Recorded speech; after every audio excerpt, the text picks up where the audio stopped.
Hello, my friends. Good evening. Welcome to my YouTube channel. I'm Dr. Adit, and today we are going to continue our discussion on karmic accounts, which we had started yesterday. Right? I had told you I am going to discuss this topic in two videos. So before we proceed, as always, if you really appreciate my videos, if you find them useful, then please like them, share them with your family members, friends, colleagues. And the most important is please subscribe to my YouTube channel and please help me grow this YouTube channel so that I can put more and more videos on this topic. So please like, share and subscribe to my YouTube channel. So with this, we'll begin our discussion on this topic for today. So yesterday we discussed about the karmic accounts, like what is a karmic account and how karmic accounts or karmic patterns are created and how they are related to some of our interpersonal issues or if some people are behaving in a bad way with us. So what is the reason for that and how it is related to the karmic patterns or karmic accounts from our past lives, right? And we try to understand it with the help of comparing karmic accounts with bank accounts. So today in today's video, we are going to discuss about two topics. That is, one is what is the biggest misconception which is related to this concept of karmic accounts, which sometimes prevents people or precludes them from getting out of this vicious cycle. And secondly, what is the resolution for this karmic accounts? Okay. So first of all, I'll tell you what is the biggest misconception related to the concept of karmic account. So as we saw, karmic account is created in our past life. For example, if I am interacting with a person, so that person is behaving in a negative way with me in this birth. So most probably in our past lives, in our respective past lives, probably I had hurt that soul in some or the other way, and that's why in this birth, that soul is trying to hurt me back to sort of equalize that account or equalize that balance sheet of karmas. Okay. So the misconception many people have here is that, okay, we understood the concept of karmic account. So basically it was us or it was me who initiated the account in the previous birth. So in this birth, if that person is trying to hurt me, then I have to just keep on suffering because I was the one who initiated that account in the previous birth. So in this birth, I have to keep suffering. Whatever that person does to me, I have to just keep suffering. Otherwise, if I defend myself, if I protect myself somehow in this birth, the account will not get cleared. So this is a biggest misconception which people have, and because of this, I would say unnecessary guilt or this wrong idea of the concept of karmic account, people cannot get out of it. Basically, this is the big misconception, and I'll tell you why this is a misconception. So the first reason is that if you see the law of the karma or the law of universe, then the first and foremost rule of law of karma is that no soul or no human being on this planet Earth has any authority to hurt any other soul or any other person, irrespective of the type of karmic account. For example, I will tell you what it means. For example, now I am interacting with some person in this birth, and that person is trying to harm me. Probably I had tried to hurt him in my previous life. That's why now this karmic account exists. Okay. Now, the fact that I had begun this karmic account in my previous birth does not give an authority to that soul to come and hurt me in this birth. Okay. Just as I did not have any authority to hurt that soul in my previous birth, but I did it. So as a result of that, this soul is now coming to me and trying to hurt me in this birth.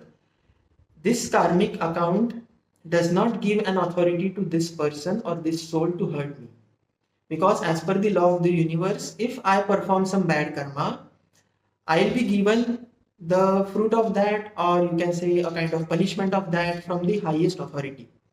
Whatever you can say, you can call it God, you can call it universe, you can call it nature, whatever you want to call it. The higher power or the highest power which exists.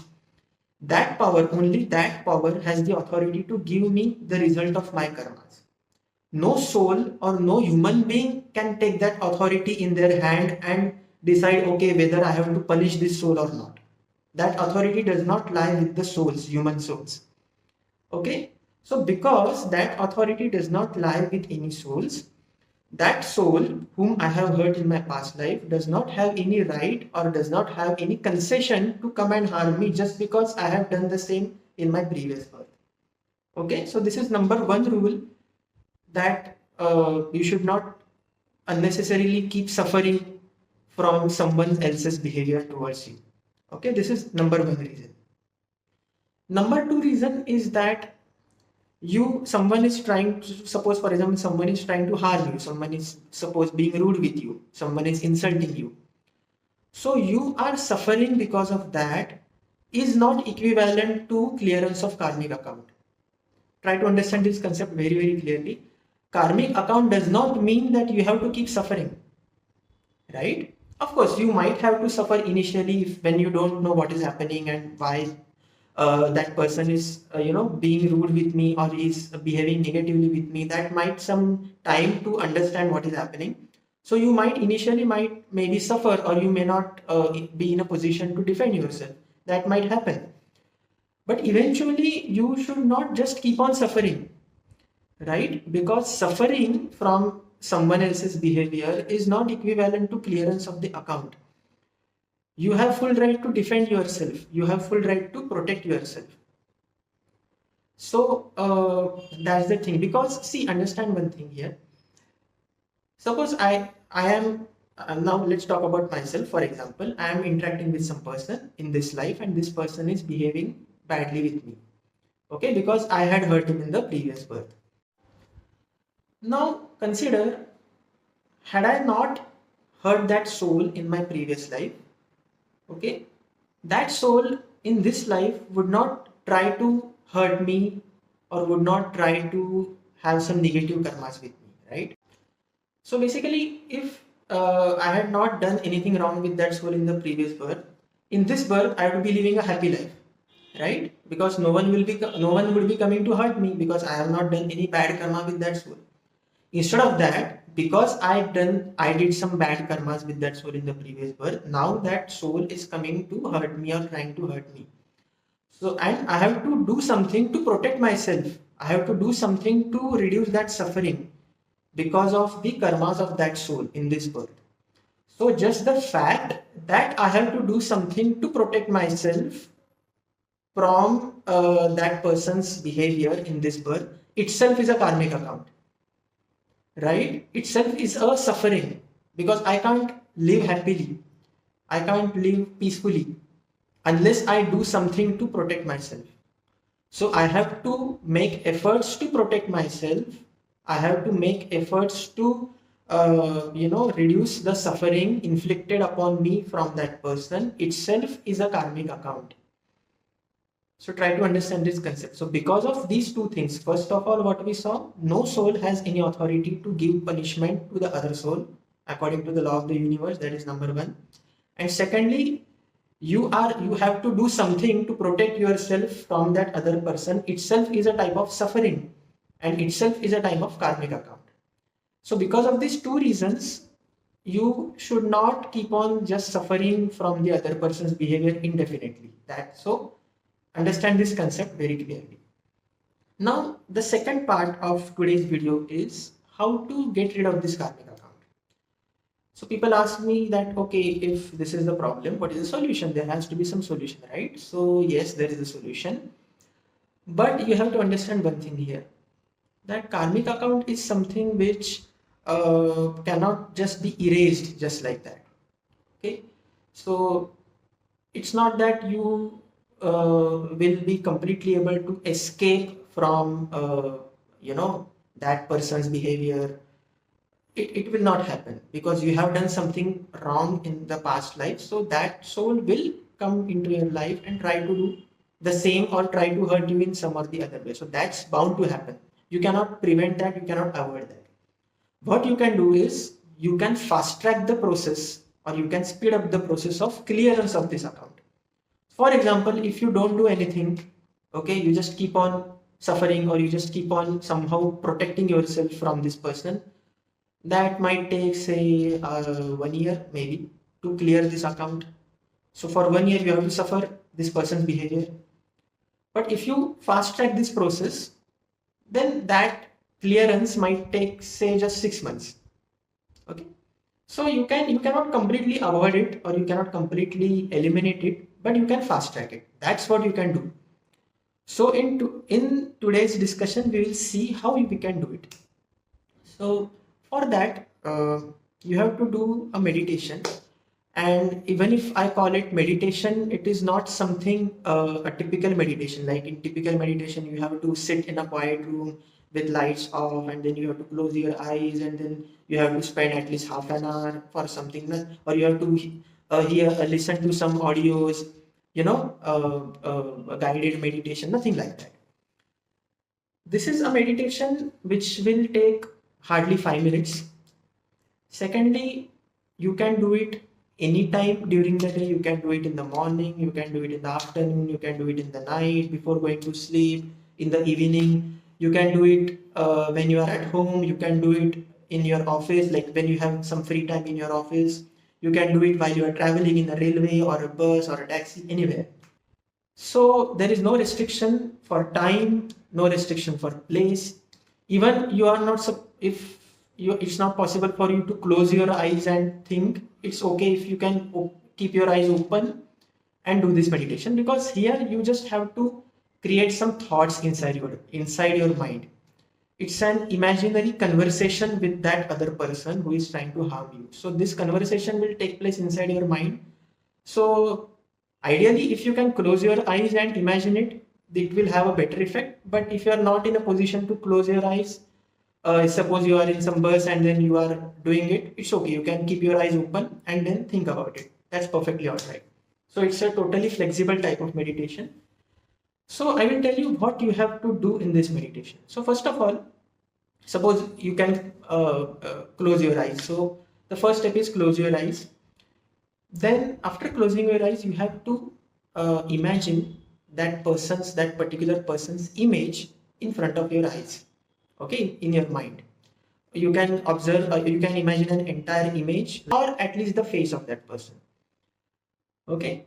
Now, once you imagine that image or the face of that person, the natural reaction or the natural emotion which might arise in your mind is that of anger or that of rage, because it's possible that you have already been suffering because of that person's behavior for last quite a few days or few weeks or few months. You never know, depending on the severity of the karmic account.